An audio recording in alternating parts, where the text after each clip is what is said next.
Welcome students. आज हम देखेंगे सिग्नल्स का एक क्लासिफिकेशन जिसमें हम सिग्नल्स को डिफरेंशिएट करते हैं on the basis of signal being deterministic और रैंडम।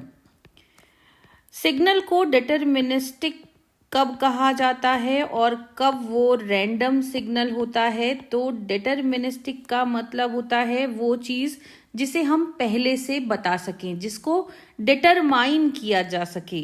तो अगर हम सिग्नल को पहले से ही डिटरमाइन कर सकते हैं, मतलब सिग्नल कब आएगा, सिग्नल की वैल्यू क्या होगी, सिग्नल रिपीट हो रहा है, नेचर क्या होगा, ये सारी चीज़ें अगर हम पहले से डिटरमाइन कर सकें तो उस केस में हम अपने सिग्नल को कहते हैं डिटरमिनिस्टिक सिग्नल।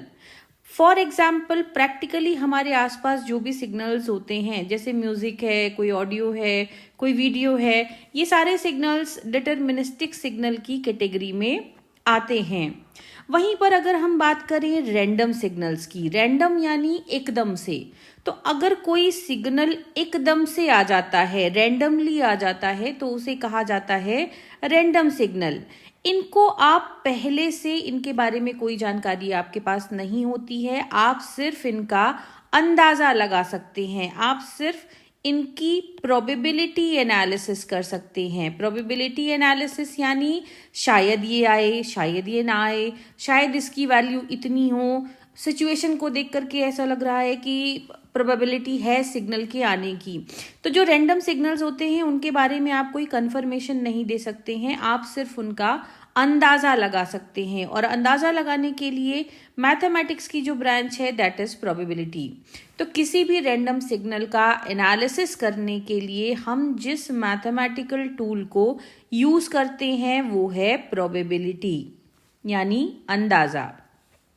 वहीं पर चूंकि डिटरमिनिस्टिक सिग्नल्स के बारे में हमें पहले से पता होता है, तो इनके कैलकुलेशन के लिए हम सिंपल मैथमेटिकल रूल्स जो हमारे होते हैं, मैथमेटिकल कैलकुलेशंस जो हमारे होते हैं, हम उन्हें करते हैं। लेकिन रैंडम सिग्नल्स के एनालिसिस के लिए जो टूल आपको मैथमेटिकल दिया गया है दैट इज प्रोबेबिलिटी। इसके अलावा रैंडम सिग्नल का जो सबसे बड़ा एग्जाम्पल प्रैक्टिकली माना जाता है कम्युनिकेशन में, वो होता है नॉइस सिग्नल। नॉइस एक रैंडम सिग्नल है जिसे हम पहले से नहीं पता लगा सकते। फॉर एग्जाम्पल, मान लीजिए कि बारिश हो रही है तो बिजली कब कड़केगी इस बात का हमें पहले से पता नहीं होता, या बादल कब गरजेंगे इसका भी हमें पहले से पता नहीं होता। तो ये बिजली का कड़कना, बादल का गरजना, इनके कारण से कम्युनिकेशन में जो नॉइस आती है, जो डिस्टर्बेंस आता है, वो हमें पहले से पता नहीं होता। That is why the signal comes in the category of random signals. तो रैंडम सिग्नल्स वो सिग्नल्स होते हैं जिनके बारे में हमें पहले से ना तो पता होता है, ना ही उनका एक्यूरेटली प्रायर एनालिसिस हम कर सकते हैं। आने से पहले हम उनका एक्यूरेट एनालिसिस कर भी नहीं सकते। For example noise. तो ये होता है अंतर एक डिटरमिनिस्टिक सिग्नल और एक रैंडम सिग्नल के बीच।